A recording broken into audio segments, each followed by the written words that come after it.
안녕하십니까. 고정근의 속속 경제 고정근입니다. 아까 제가 녹화해서 올린 그 파일이 좀 문제가 있는 것 같습니다. 그래서 다시 한번 오늘 주요 뉴스를 해설해 드리겠습니다. 오늘은 6월 25일 6.25 동란 71주년입니다. 1950년 6월 25일 새벽 4시에 북한이 소련과 중국의 지원에 힘입어서 기습 남침을 한 날입니다. 많은 사람들이 13만여 명의 국군들의 사상자를 내고 45만여 명의 부상자를 내고 유엔군도 15만 명의 사상자를 내면서 민간인 사상자도 456만 명, 이산 가족이 1천만 명에 발생한 동족상잔의 비극입니다. 그러나 그 동족상잔의 비극 이후에 우리는 지금 아직도 6.25 동란이 끝나지 않은 그런 환경 속에서 살고 있는 것 같습니다. 지금 국군 포로 문제에는 여전히 수많은 한미 남북 정상회담에도 불구하고 전혀 언급이 없는 상태고요. 북한은 핵과 미사일을 계속 개발하고 있는 반면에 우리는 대북 대화만 고집하면서 종전선언과 평화협정을 서두르고 있는 그런 느낌입니다. 오늘은 그 6월 25일 그 6.25 동란에 관해서는 제가 따로 간단하게 해설 방송을 드렸습니다.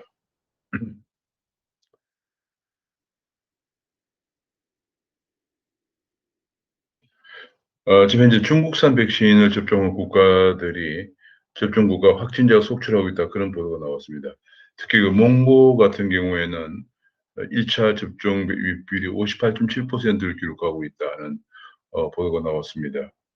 전부 중국, 칠레도 63%를 기록하고 있고 바레인도 61%를 접종률을 기록했는데, 확진자가 몽골은 2,070명까지 나오고 칠레도 5,264명이 나오고 바레인도 450명이나 나오는 등 중국 백신을 접종한 국가들이 확진자 속출하고 있는데, 문제는 중국 백신을 접종한 경우에도 국내에서 격리를 면제를 하고 있기 때문에 국내 코로나 확산의 우려가 있다는 그런 보도가 나왔습니다.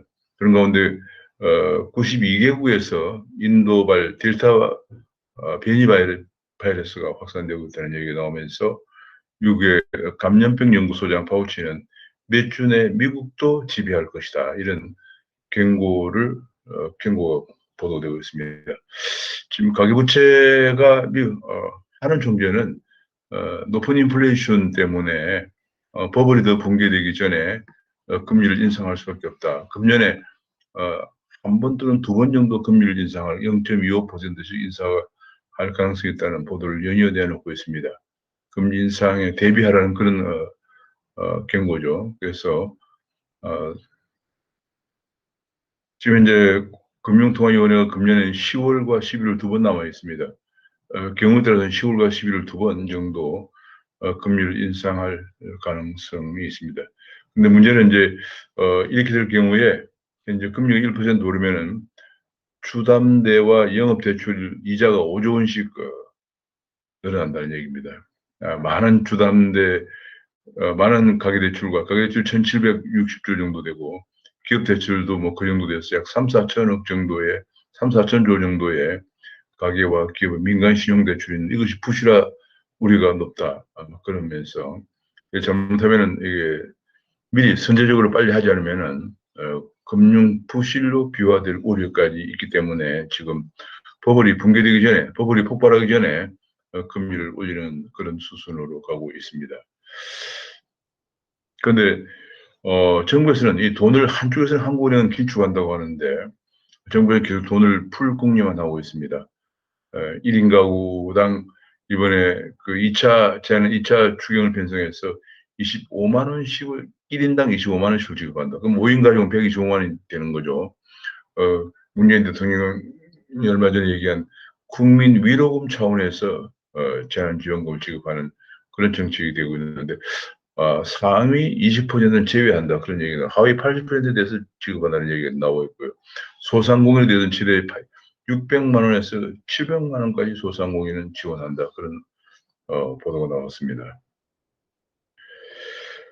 그런 가운데 5월, 이번 달 7월 1일부터 시행되는 주 52시간제가 이제 5인 이상 49인 소기업에도 적용이 되면서 이런 소기업들의 인건비 타격이 커서 어, 실업 증가 우려가 커지고 있습니다. 그런 속에서 정부에서는 2년 동안 최대 임금의 한 사람당 월 120만 원을 지원한다 이런 발표를 했습니다.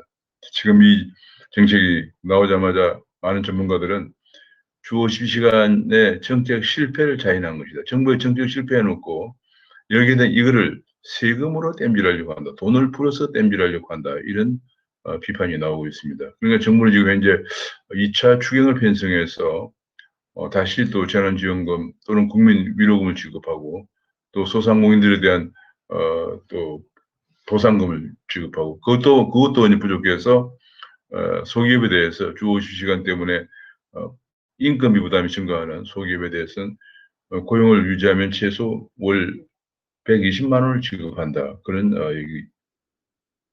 신규 채용은 80만 원, 재직은 40만 원. 뭐 이렇게 얘기가 나오고 있습니다. 그래서 뭐든지 그냥 돈을 풀어서 해결하려고 하는 지금 재정도 국가채무가 1,000조 원의 금년 말이면 1,000조 원이 육박할 그런 전망인데 뭐든 돈을 풀어서 해결하려고 하는 이런 단순한 발상이 계속되고 있습니다. 얼마 전에 어떤 칼럼은 전직 장관급 월 진행 관리의 그 칼럼 제목이 이 정부는 할 수 있는 것이라고는 돈 푸는 일밖에 없다. 이런 지적을 하고 까지 나왔습니다. 그러니까 지금 현재 인플레이션 때문에 한은은 금리를 올리는데 정부는 계속 돈을 풀려고 하는 엇박자가 되는 모습을 보여주고 있다. 그런 얘기입니다.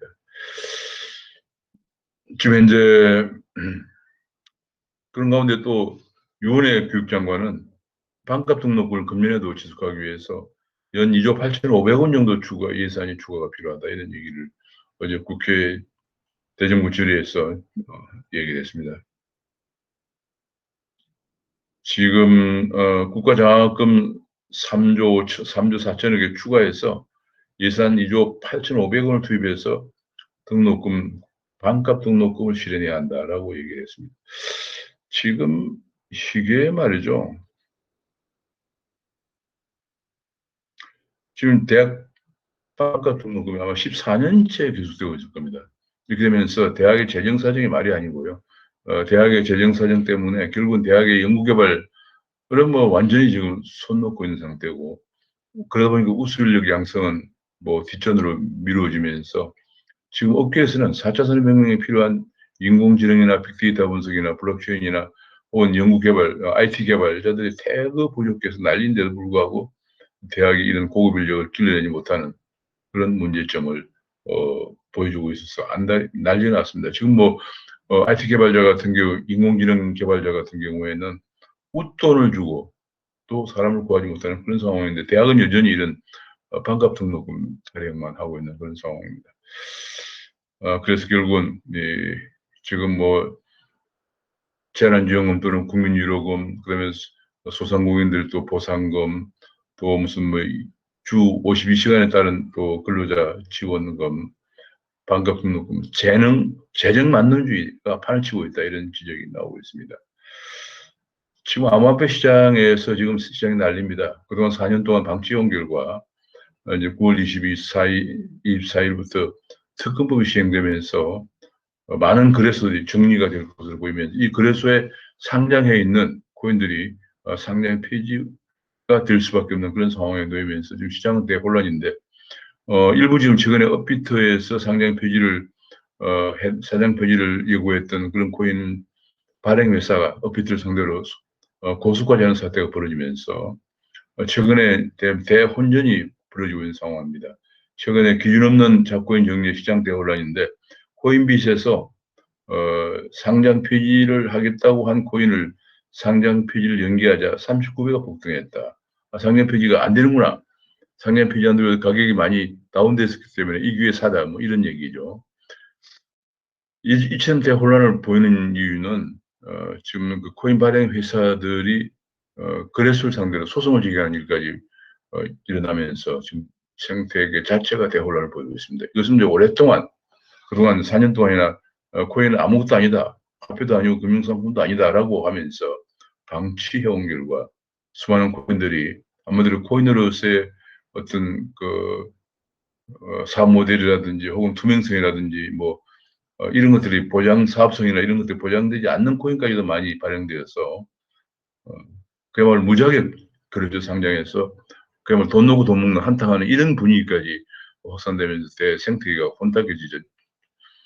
지구인 상황 속에서 이번 9월 24일 자금시 특검법이 시행되면서 이런 그 코인으로서의 그 제대로 기능을 갖추지 못한 코인들은 정리가 되고 또 거래소로서 이런 것들을 걸러내지 못하는 거래소는 정리가 되는 그런 상황으로 가고 있는데 그러자 지금 대혼란에 직면하고 있는 것 같습니다. 약 600만 명 정도의 코인 투자자가 있다고 보고되고 있기 때문에 이 중에서 예컨대 한 3분의 1만 투자의 피해가 발생한다고 해도 200만 명이 투자자 피해가 발생하는 상황입니다. 이것은 뭐 당연히 10월, 11월 대혼란이 일어날 것이고요. 내년 대선을 앞둔 정치권은 어떻게 대응할 것인가가 혹은 정치적인 시각에서 고려해서 과잉 대응하는 그런 문제도 또 나오지 않을까 하는 우려가 제기되고 있는 상황입니다. 29일 날 윤석열 전 검찰총장이 드디어 출마 선언을 한다고 그러고 홍준표 전 자유한국당 대통령 후보 자유한국당 대표가 이제 드디어 복당을 했습니다. 지금 바야흐로 야권은 지금 대선 후보들이 속속 집결하고 있는 그런 모습을 보이고 있습니다. 저 안철수하고도 이제 합당 논의가 진전되고 있고요. 이렇게 되면은 결국은 야권에 이제 이준석 대표가 등장을 하면서 이준석 대표는 유승민의 바른미래당의 최고위원까지 했기 때문에 유승민의 기재가 아니냐는 우려가 있습니다만은 이준석 대표가 대표 취임 일성이 정권 교체를 위한 빅텐트를 치라고 하는 국민의 명령으로 알고 있다 이런 발언을 하면서 기대가 컸는데 역시 이제 국민의힘 쪽으로 범우파적인 대선 후보들이 집결하는 그런 모습을 보이고 있습니다. 여기서 공정한 경쟁을 통해서 대선 후보가 뽑힌다면은 대선도 해올 만한 그런 선거가 되지 않겠냐 하는 것이 야당의 시각입니다. 중국의 알리페이가 마윈이 가지고 있는 알리바바의 금융 자회사가 엔트 파이낸셜인데 그 엔트 파이낸셜에 이제 그 파이낸셜 금융 지주에서 그 밑에 이제 은행, 증권, 보험, 카드 다 무지급결 다 하는데 이 중 하나가 알리페이죠. 알리페이가 10억 명의 사용자를 중국 정부 당국에 넘긴다. 정부의 압박에 굴복해서 넘긴다. 어떤 형식으로 넘기냐면 엔트 파이낸셜이 결국은 국영기업과 손을 잡고 신용정보회사를 설립하는 그런 방식으로 해서 정부를 넘긴다는 얘기 나왔습니다. 지금 4차 산업혁명은 바야흐로 플랫폼 산업시대입니다. 미국에서 시총 5위권 이내가 모두 근데 애플, 페이스북, 아마존 등등 구글 같이 전부 플랫폼 기업입니다. 한국에서도 1위 삼성전자 한 500조 원 내외, SK하이닉스 100조 원 내외를 제하고 3위, 4위가 카카오와 네이버입니다.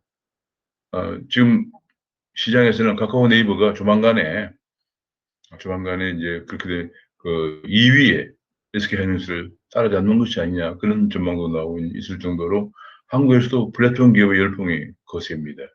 근데 문제는 플랫폼이라고 하는 것은 생산자와 소비자가 만나는 장소이기 때문에 자연 소비자의 많은 정보를 받게 됩니다. 이 정보가 정부의 압박에 굴복해서 넘어가게 되면은 이건 큰 문제를 유발시키게 됩니다. 정부의 빅브라더스와의 아예 도움을 주게 되는 거죠. 이게 결국은 정보를 넘기는 플랫폼 기업은 망할 수밖에 없습니다. 소비자들이 이용을 하지 않게 되겠죠. 근데 지금 현재 그래서 플랫폼 기업의 이런 개인정보 보호 문제가 중요한 이슈로 대두가 되고 있는 가운데 중국은 정부의 압박에 결국은 마윈이 굴복하는 그런 모습을 보이고 있습니다. 안타까운 모습이 아니셨습니다. 결국은 언론은 엔터그룹이 결국 패키를 들였다 이런 얘기가 이런 분석이 나오고 있고 또 한 가지 중국의 민낯이 드러난 것이 홍콩의 반정부 신문인 빈과일보가 폐간되었다는 소식입니다. 수뇌부를 체포하고 자산 동결로 비판 언론을 완전 고사시키고 있는데 그런 과에서 이제 빈과일보가 이제 폐간되는데 어제 비가 오는 날 밤을 새워서 홍콩 시민들이 빈과일보를 가판대 앞에 줄을 서서 샀다는 그런 얘기가 나왔습니다. 언론은 변절 대신에 자기를 택한 빙과일보라는 타이틀로 빙과일보의 폐관을 안타까워하는 모습을 전했습니다. 네. 마윈의 마윈에 대한 무차별적인 그런 압박. 최근에 또 중국 디지털 위안화를 내년 2월 상용을 앞두고 민간 그 디지털 화폐에 대한 무차별적인 압박. 그다음에 이제 이런 반정부 언론에 대한 탄압 이런 부분에서 중국의 민낯이 계속 드러나고 있다 이렇게 보여집니다. 한국의 코스피는 이제 또 사상 최고치를 경신했습니다. 이것은 이제 한국에서 계속 금리 올린다는 예고편이 나왔지만은 미국 파월 연준 의장이 미국은 조만간에 빠른 시일 내에 금리 인상을 하지 않을 것이라는 시사를 계속하면서 미국 주가가 올라가고 있는데 그에 따라서 지금 코스피가 올라가고 있는 그런 모습을 보이고 있습니다. 우리 금융산업 쪽에서 엄청난 변화가 가속화되고 있습니다. 신한은행이 드디어 한 1940여 개 점포를 폐쇄하고 TG로그라고 하는 새로운 점포를 연다고 합니다. 지금 뭐 요새 금융산업은 그야말로 빅뱅이 일어나고 있습니다. 인터넷 전문은행이 등장을 하고 네이버나 카카오 같은 빅테크 기업들의 금융업 진출이 속속 확산되면서 금융은 완전히 디지털 산업으로 변모가 되고 있기 때문에 전통적인 금융 방식으로는 살아남을 수가 없는 그런 상황이 가속화되고 있는데 대응해서 신한은행이 이런 디지털 실험을 하는 모습을 보이고 있습니다. 오늘 제가 거듭 송구스를 말씀드립니다. 아까 제가 올린 것이 녹음이 제대로 안 된 것 같아서 다시 한번 오늘 시사에서 간단하게 논평을 드렸습니다. 감사합니다.